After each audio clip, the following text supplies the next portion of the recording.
Hello guys and welcome to the African Chorister.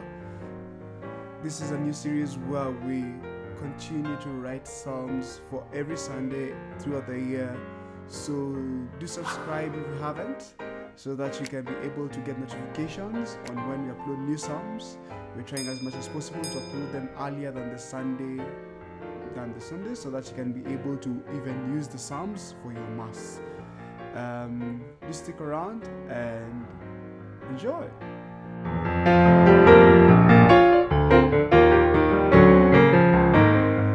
So today's psalm is "See, I have come, Lord, to do your will." It's for the second Sunday in ordinary time, year A. This type of psalm is very what's the right word? I'm wondering what's the right word. The kind of feeling that we get from this psalm is that I'm quite humble. I'm ready to do what you ask me, Lord. So, in that regard, in that space, in that feeling, I resorted to create the psalm in D minor, in a minor key rather than in a major key, because it shows how humble you are. So that it brings out the complete feeling of, hey, Lord, I am here before your presence. I'm ready to do what you ask of me. I already wrote the melody and the verses. So I have a basic chord structure, harmonic structure going. So we have a D minor chord at the beginning, full bar, and then we have a G minor and then A major. So we'll have a sharpened sixth, fifth. What? Not the sharpened seventh. Yeah. And then we have B flat and then a diminished chord, so that it brings out all the feelings as much as possible, milk it out as much as possible. And then slowly getting back to the home key, which is D minor, and then a basic 4-5-1. Of course, we'll have a seventh there just to make the melody much sweeter. As most of you know already, I usually get the harmonic structure, basic harmonic structure, and then I start with the bass with whatever inversion that I'll use. Like we can see for the D minor, I use first inversion, G minor first inversion, A major first inversion. A lot of them are first inversions, and obviously fill it up with a couple of melodic decorations, so passing notes. So see, I have come, Lord, to do your will. So just something to make the bass line move a little bit more and not become stagnant. In the second phrase, so this is we'll repeat the melody twice. So see, I have come, Lord, to do your will, and then repeat it again. See, I have come, Lord, to do your will, and then repeat the entire 4-bar phrase one more time. So in the second phrase, I was just trying to get it as I wanted to emphasize as much as possible, like, see, I have genuinely given myself to you. So that's why I put the diminished seventh chord right there. It's an E diminished seventh, so I'm thinking if it's an E diminished seventh, following some of the basic rules of harmony, when you have a diminished seventh chord, you usually use the first inversion. So if you have a diminished seventh chord, if I was to use the first inversion on a diminished seventh chord of E, then that will make G the bass, and I don't think that would have fit quite well. So if you know the properties of diminished seventh chords, is that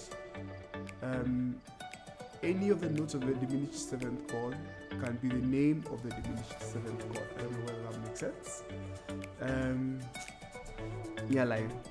So I changed the chord to a G diminished seventh, which is chord 2 of D minor, and then had the bass as a B flat, and then finished off the melody with the first inversion of D D minor, and then first inversion of root position of G minor, and then root of A, and then of course root position of D minor. Reason I also chose D minor is that in our church we have a couple of brass players, and it is much easier for them to play, because if you know, brass instruments are usually in B flat. So what that means is that when they play C on a brass instrument, so that's trumpet, euphonium, tuba, there are different types of transpositions, but most of them are in B flat. When they play a C, whatever sound you hear is a B flat on the piano, so it is usually transposed up by a major second. So if we want them to play in D minor, so they would be in E minor, which is a more comfortable key for them. That's why I didn't choose a couple of other keys, just so that it can make the work easier for them to play. Right, so as you can clearly see on the screen, we have I go to the counter melody and then kind of like fill in with the altos, and then get the chunk of the harmony in the altos and the tenors. Of course, I'm looking for consecutives. I don't want to have consecutives. If you don't know what consecutives are, I'm mentioning time and again.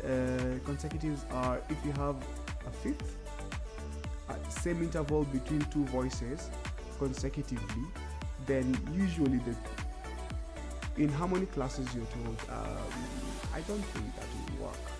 So because it's very hard to hear the change in harmony. So consecutive fifths and octaves are usually not recommended. So if you have a B flat and then an F, B flat on the bass and then an F on the tenor, and then in the next note you have, let's say, a C and then a G on the tenor, both of those intervals are consecutive fifths, and it's not recommended. So as I'm writing this, I'm also looking for consecutive fifths. There may be one or two, but yeah, so long as there's some fluidity in the melody.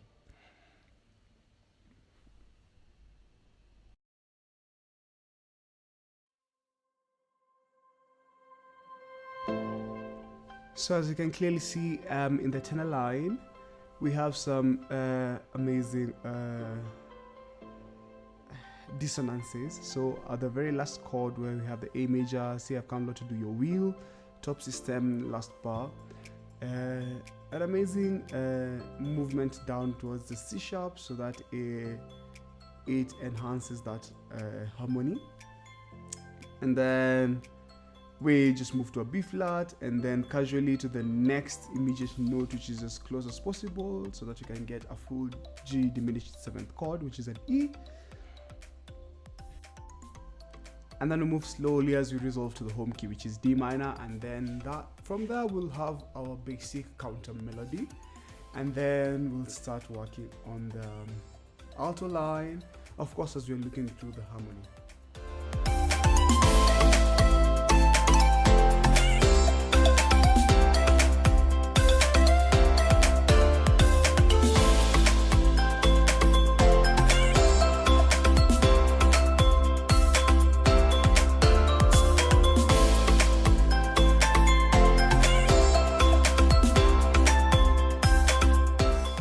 So the alto line will start with the home note, the tonic, which is a D, and move through with a D just because that note just fits everywhere, and then it fills up the chord as nicely as possible.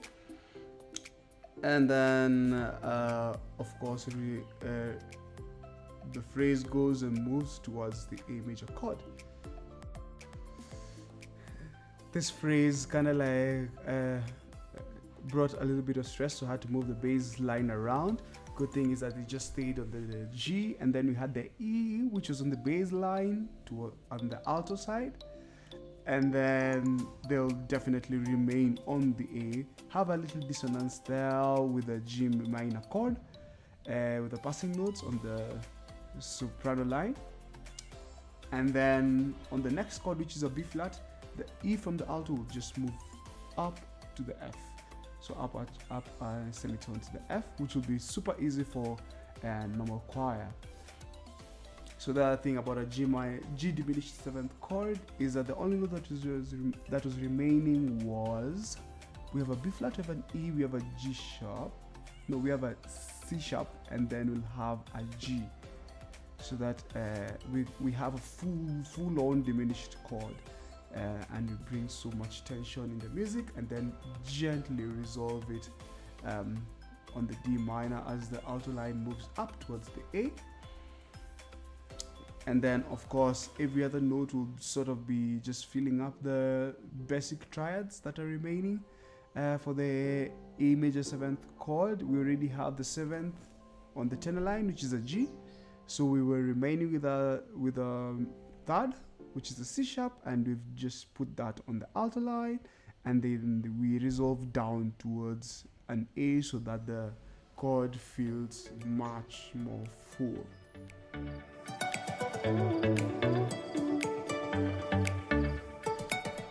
So now that we have our full harmony in the chorus, the rest of the parts are just chants, which the entire choir will do. I had already written in the lyrics, so right now all that's just remaining is to edit a little bit so that the words can fit nicely on the page. If you're wondering how to put the notes so that they look like chants, you can select the notes, and then on the left tab where we have properties, you can just select check a button called stemless so that it removes all the stems. So for some of the styles which I use commonly in every psalm, I usually save them so that I don't have to keep setting the exact same settings for every psalm that I do, so that all the psalms can have the exact same formatting.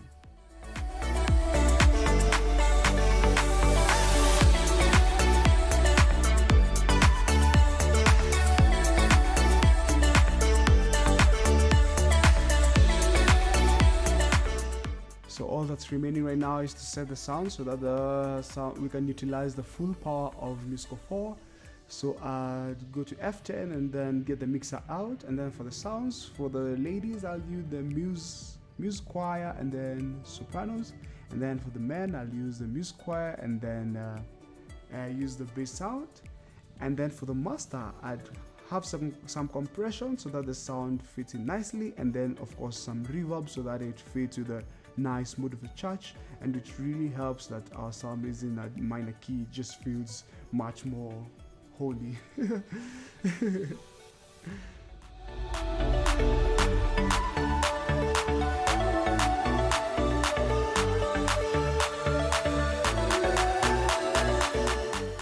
And so after all is said and done, after a couple of minutes of working through chords and melodies, this is how the entire psalm sounds like. And as I mentioned earlier, I have a brass band, and this time only the euphonium player was available on that Sunday, so I added in some extra parts for the euphonium, which is visible right here. Now on to the psalm.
Thank you so much for sticking to the end. Please do like the video and subscribe so that you can get notifications of when our new uploads are up.